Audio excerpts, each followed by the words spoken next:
Today we have Hamza. He used to work at Bain's London office as a manager, and then he moved to the Blixt Group in their PE practice as an associate director. And today we're gonna talk about private equity exit opportunities as you join consulting. Let's get started.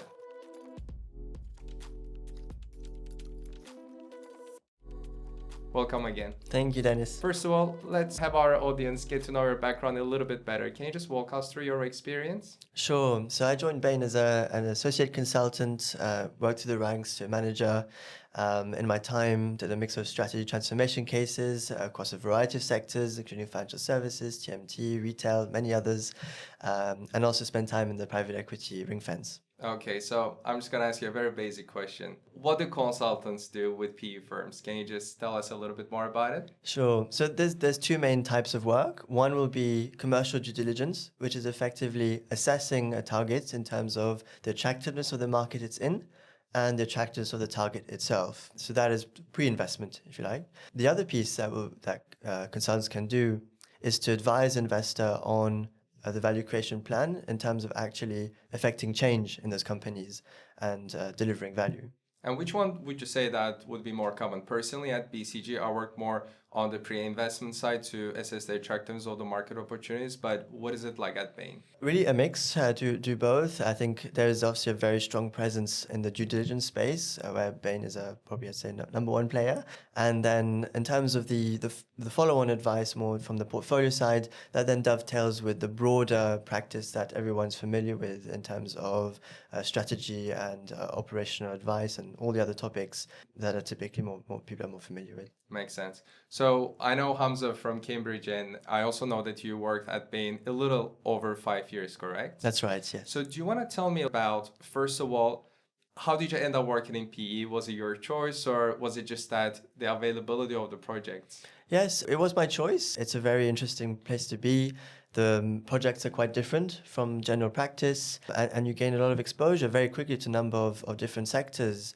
I guess to illustrate that for you, while a strategy case might be 3-4 months, a due diligence piece of work is 2 to 3 weeks. You're looking at a different target every 2 to 3 weeks. So you get through a lot of sectors and types of business models, etc., very, very quickly. Exactly. And what would you say would be your biggest learnings out of those experiences? Because based on my experience, DD would be one of the most demanding type of projects. So I would love to hear your thoughts on it. For sure. I mean, you learn a ton across the spectrum from, I'd say, content, just in terms of learning about sectors, learning about business models, as well as just a level of pace of work. Producing, 300-400 slides in 2-3 weeks. You remember those days? So you have to get very good at quickly delivering output that's very high quality, and where you're turning information that you're getting straight from individuals or primary information into insight that will drive investment decisions. Exactly. And to kind of also understand your transition, so you worked at Bain a little over 5 years as a manager or leading projects, and then you made a move to a PE firm. So I have two questions here. First of all, is this really a common model amongst other Bainies, perhaps? And second, would love to understand your motivation behind that transition. Sure. Actually, a number of Bainies do go into private equity because Bain has a strong presence in that, and I think people do find that sector interesting, and Bain is a great training ground if that's something you're interested in. So I'm not an anomaly in that sense. In terms of what motivated me specifically, I would say, number one, the ability to learn about many other work streams that go into making an investment, whether that be developing the thesis, whether that be developing valuations, looking at other areas of diligence such as financial, tax, legal, and then actually accompanying the target through the value creation period. The second thing for me is just that you're in the driving seat. So rather than advising on the decisions to be made, you make the decisions, or at least are very close to, in terms of as a function of gaining seniority within the private equity firm. Yeah, so just to recap my understanding, Bain and other consulting firms usually take part more in the assessment of this opportunity, but they only take care of the commercial due diligence, right? And then we basically work with the likes of Big Four and so on the tax due diligence and legal due diligence and so on. But in your firm right now, do you take care of all of the processes? That's a great question, actually, because one of the things that particularly attracted me to move into the more mid-market space was that you get to do the due diligence work and the investment decision, but then also work with the portfolio company after you've acquired them. That's quite interesting because, as I understand, the investment teams are separate, right, compared to the portfolio teams. But in your case, you do work, wearing those both hats. Yeah, that's a great point actually, because if you look at large cap billion plus funds, they will typically have an investment team that make the investment decisions. And when the investment is made, it's then handed over, you could say, to a portfolio management group, either within the investment firm or perhaps consultants or whatever it may be. As you go down in size into sort of more mid-market funds, it's quite typical that the investment team will also manage the portfolio. I understand. And I know that many people actually want to start working in PE firms, but at least to the base of my knowledge, it is not something that you can enter as you graduate from university. It's usually something that you can only enter once you gain some experience. Is this the case? And Spot on. yeah? Yes. I mean, 100%. And it's something that intrigued me before I got into the sector. And now having worked in the sector for a while, I understand that. And the reason is, I think, fundamentally, you're having to think about a whole host of different things, and that the maturity, the experience you gain by working typically either in a consulting firm or an investment bank before gives you that, as well as just developing the raw skill set in terms of modeling or PowerPoints and all those good things that you need to do the job. And would you see more consultants or the investment bankers transitioning into PE?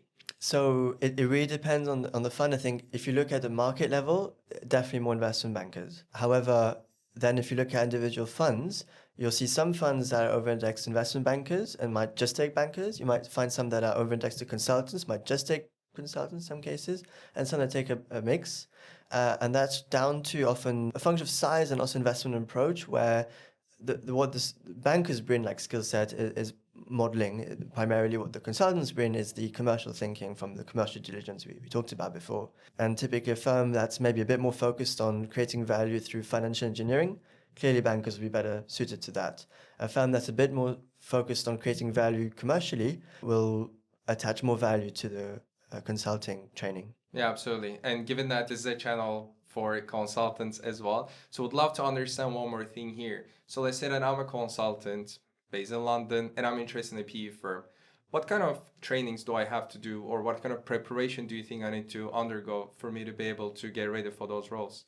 For sure. I mean, number one is developing that investor mindset, I'd say, in terms of, consider whether it be within your work or even just any company you see as you're reading the news, just think about, would I invest in this? What would I think about? What are the things I like about it? What are the things that worry me about it? So that's one. Two, I would say there are some hard skills that you need to develop. So you need to be able to develop an LBO model, leverage buyout model. You need to be able to know some basic financials about the financial statements and all those good things. And typically, you should be able to do that on paper, actually, as part of the processes. And thirdly, I'd say is do your homework, actually, on different funds. There are a lot of different funds out there in terms of size, in terms of sector focus, in terms of investment strategy, team, and all those good things. And so you really need to understand what is it that they do and what is it that you're looking for. No, that's for sure. And also given that it is a sector where there aren't a lot of spots available, right? So in my opinion, you also have to network a lot. Bain has a very good alumni network. So talking with ex-consultants who've made the move into private equity, understanding from them, how did they make the move? What did they consider? What are the things they like about their job? What are the things they like less about the job? It will just give you more insight into the move, if that's something you want to do, and the preparation you need to do, and ultimately what type of fund you want to join. Okay, that makes sense. Before we continue, according to data, only 8% of our viewers are actually our subscribers. So it would mean a lot if you can go ahead and subscribe to our channel. Now let's get back to our topic. So we discussed a lot of technical things today. If you were to just recap, let's say 3 main things that people need to take away out of this video, what would you say? First of all, demonstrate interest in private equity if that's something you want to do. So for example, joining the ring fence, gaining that experience. Number 2, learn the skills, whether it be valuation, developing investment thesis, all the modeling aspects, financial statements, all those good things. And finally, develop a view on what type of fund, what type of investing you would want to do in terms of sectors, size, geography, etc., etc. And that will all of that together will make you better prepared and also give you a better run in private equity. Amazing. Thanks a lot for your time today. And I hope you also find us today's video useful. And we'll see you in the next video.